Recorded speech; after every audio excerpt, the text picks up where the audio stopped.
Dámy a páni, takže v predošlom vystúpení som reagoval na kolegu pána predsedu KDH. Myslím si, že každý to pochopil, takže začnem vami, pani Marcinková. Vaša hlavná politická činnosť je písať statusy o Romane Tabak, takže vôbec mi nerobí problém to, že jak si vy ani nechápete tomu, keď sa niečo napíše na Facebooku. Kapitola životného prostredia, dámy a páni, je rozdelená na 3 časti. Sú tam krátkodobé, strednodobé a dlhodobé ciele. Krátkodobé ciele, aby sme si povedali, čo pred nami stojí, najaktuálnejší problém, ktorý zanechalo predošlé vedenie pod pánom Budajom, aplikovali takú zaujímavú prax na Slovensku, že chceli byť pápežskejšie ako pápež. To bola celá politika životného prostredia. To znamená, že keď Európska únia rozhodla, že niečo má platiť v Európe v roku 2032, prišiel sem pán Jano Budaj a on presadil zákon, že na Slovensku to bude platiť od roku 2024. Konkrétne sa napríklad hovorí o tzv. Mechanickej biologickej úprave komunálneho odpadu. Toto ste všetko vy z Osasky veľmi srdečne podpisovali, ste toto hlasovali. Takže, vážená pani Marcinková, ja vám poviem, čo ste vy taká kvalitne vzdelaná osoba spôsobili s týmito hlasovaniami. Od 1.1.2024 ste všetkým slovenským samosprávam uvalili jeden kameň, a to je to, že majú aplikovať mechanickú biologickú úpravu komunálneho odpadu. Do dnešného dňa, pani Marcinková, sa do toho investovalo 120 miliónov eur. A viete, aký je výsledok? Zavolajte pánovi Rybničkovi, zavolajte z MOSu, zavolajte, postavte sa tu a povedzte, že toto ste vy sem priniesli, pretože mechanicko-biologická úprava znamená, aby ste mali predstavu, že sa zníži objem slovenského komunálneho odpadu približne o 1/3 a polovica Slovenska na to nevie byť ani nie je pripravená a žiadajú teraz, aby sme aplikovali túto normu behom 1 mesiaca až od roku približne 2027. Teraz máte tú polovicu Slovenska, ktorá pripravená je a ktorá nás chce zažalovať za 120 miliónov investícií, ktoré bola vyvolaná len preto, že ste zle pripravili zákony. Druhú vec, ktorú pani Marcinková ste vy tu Saskari podporili, bola tzv. Zákon o environmentálnych záťažiach. Tento zákon skončil na ústavnom súde a viete, čo ste s týmto zákonom vy, Saskari, tiež spôsobili? Spôsobili ste to, že na Slovensku sa zabránilo realizácii environmentálnych záťaží, pretože dali ste tam jednu vetu, a to stále hovoríme o krátkodobých opatreniach, ktoré musíme do konca tohoto roku vyriešiť. Tá jedna veta hovorí, že za environmentálne záťaže sú zodpovední vlastníci pozemkov. Takže, dámy a páni, aj všetci podnikatelia, ktorí ste vždy volili Sasku, aby bolo jasné, čo spôsobili. Predstavte si, že vám komunisti skonfiškovali pozemky, po revolúcii vám ich vrátili a medzi tým vám komunistický režim na tých vašich pozemkoch robil environmentálnu záťaž. Podľa tuná pani Marcinkovej a Sasky za odstránenie tej environmentálnej záťaže, tých toxických odpadov, za ktoré nemôžu vlastníci, ale niekto im ich tam urobil, napríklad predošlý komunistický režim, tak podľa vašej novely majú za toto zaplatiť vlastníci pozemkov, aj keď s tým absolútne nič nemajú. Toto skončilo na ústavnom súde, pretože však logika veci hovorí, že to je absolútne nerealizovateľné. Ale títo lumeni z Osasky spôsobili týmto ešte druhú vec, ktorú budeme musieť odstrániť, a to je, že z Európskej únie oni nemajú problém čerpať peniaze, eurofondy na sanácie skládok a zároveň príjmu zákon, podľa ktorého za tie sanácie sú zodpovední vlastníci pozemkov. Viete, čo sa tomu hovorí? To je obyčajná schéma podvodu. Pretože z jednej strany si idete pýtať peniaze z Európskej únie na sanáciu, a z druhej strany nútite vlastníkov za tú sanáciu zaplatiť druhýkrát.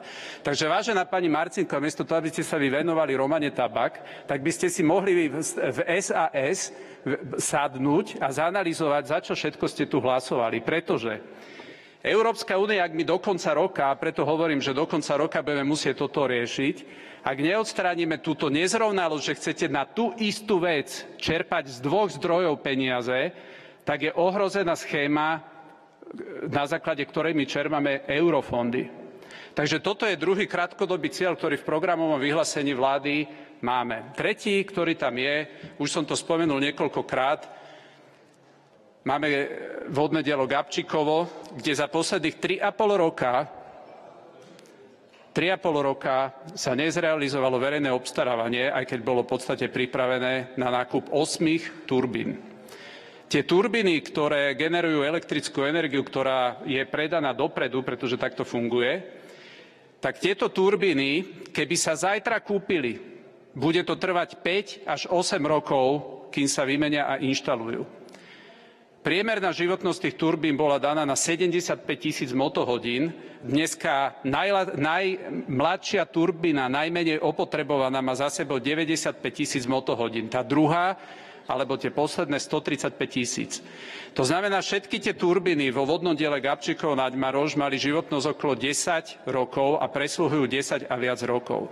Majú ešte presluhovať ďalších 5 až 8 rokov, keď pôjdeme týmto štýlom, že by sme iba zajtra hneď spustili verejné obstarávanie, ktoré bude trvať 3 roky a potom ďalších 5 až 7 rokov je celá inštalácia. 6 firiem na svete vyrába tie turbíny, ktoré sú. Takže toto máme v druhom, by som povedal, slede tých najkrátkodobejších víziev, ktoré pred nami stoja.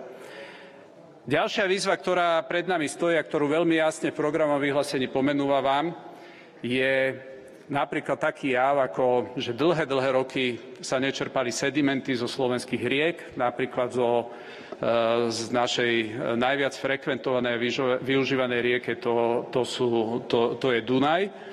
Výsledok toho je, že Slovensko okrem toho, že už dnes čelí asi 16 infringementom z Európskej únie, tak ohrozujeme dnešnému dňu v podstate plavbu lodí na slovenských riekach, pretože ten prietok vody na Slovensku je absolútne, by som povedal, najhorší zo všetkých tých štátov, cez ktorý Dunaj ide. To znamená, pred nami dnes stojí otázka, aby sme tieto veci dokázali robiť ľudovo povedané, vo vlastnej režii, môjim cieľom je, aby to nerobili externé firmy, pretože už tam bola rozbehnutá nejaká súťaž, výsledkom ktorej malo byť, že za 100-120 miliónov by sa to robilo. Verím, že sa to dá robiť oveľa lacnejšie, ak to zveríme do štátnemu podniku SVP, čo je v podstate Slovenský vodohospodársky podnik. No a Slovenský vodohospodársky podnik, pani Marcinková, keby ste boli z Osasky takí veľkí ekonómovia, tak by ste boli na to dávno došli, že za tie 3 roky, čo ste vládli, tak ten podnik bol nastavený tak, aby bol permanentne v deficite, v permanentnej strate, pretože tam sú také úžasné veci, ako napríklad, že SVP dodáva užitkovú a podzemnú vodu, ale nedostáva za to zaplatené, za to dostáva zaplatené Envirofond.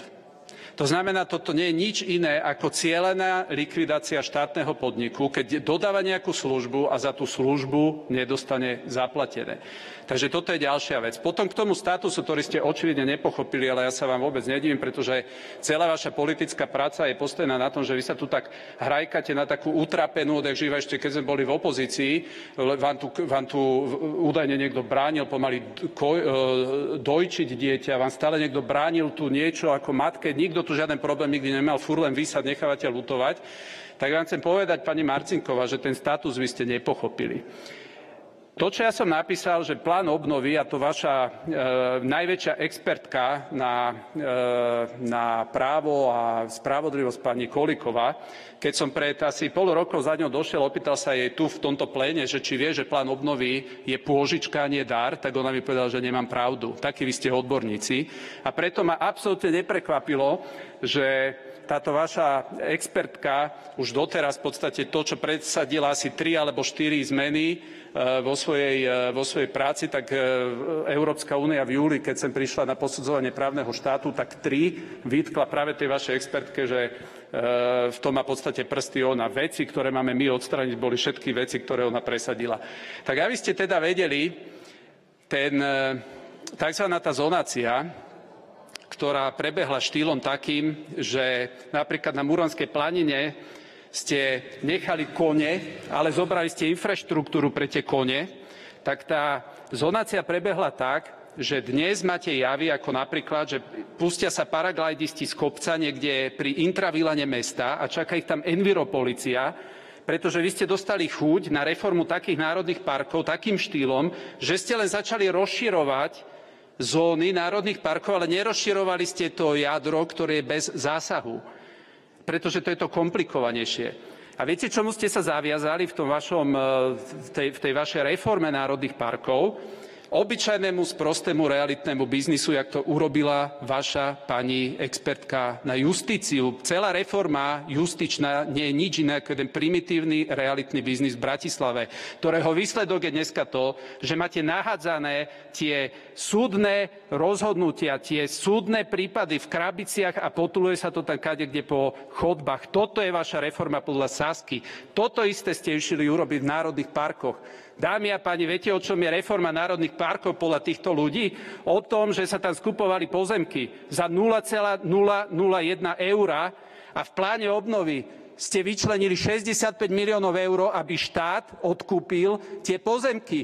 Ja sa vás pýtam, keď je pozemok v 5. zóne chránenej zóny v národnom parku, na čo vám je, aby ste vlastnili tie pozemky? To je obyčajný špinavý realitný biznis. A v piatok, áno, som sedel so šéfom, ktorý je zodpovedný za plán obnovy, s pánom Kmecom a dohodli sme sa, že my tento realitný biznis vám robiť nebudeme. Takže vy, čo ste si tam ponakupovali tie pozemky za 0,0 nič, ja vám to neodkúpim, pretože to nepotrebujeme.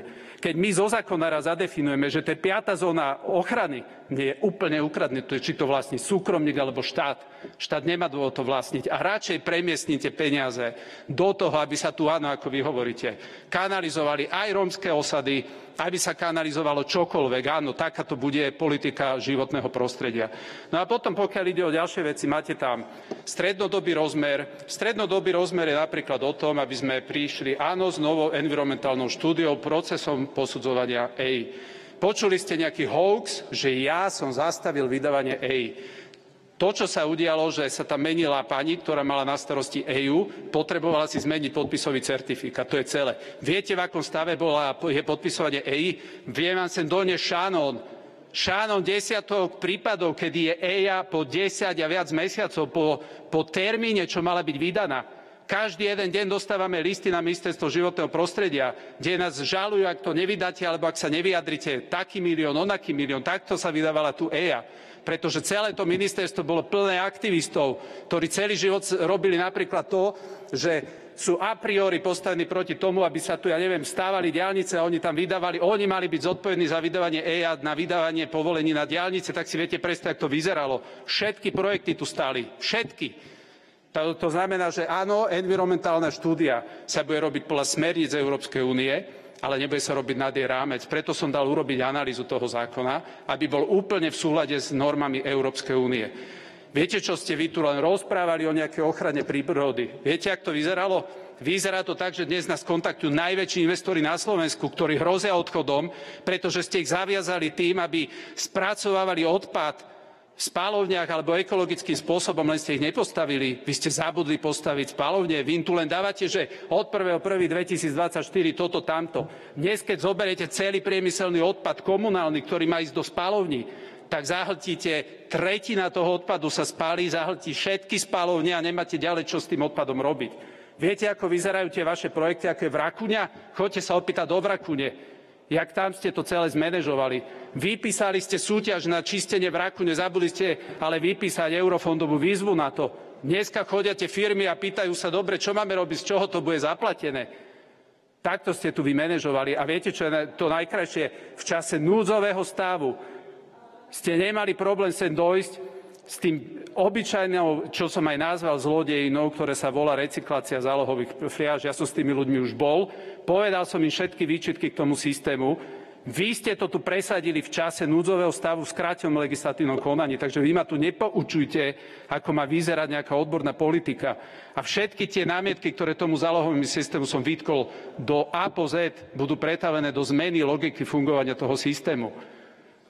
Pokiaľ ide o nejaké dlhodobé by som povedal, vízie, tie sú úplne jasné. Slovenská republika našťastie vie splniť všetky emisné normy, ku ktorým sme sa zaviazali. Takže chcem vás ubezpečiť, všetky milníky, ku ktorým sme sa zaviazali, tak tie milníky my dodržíme.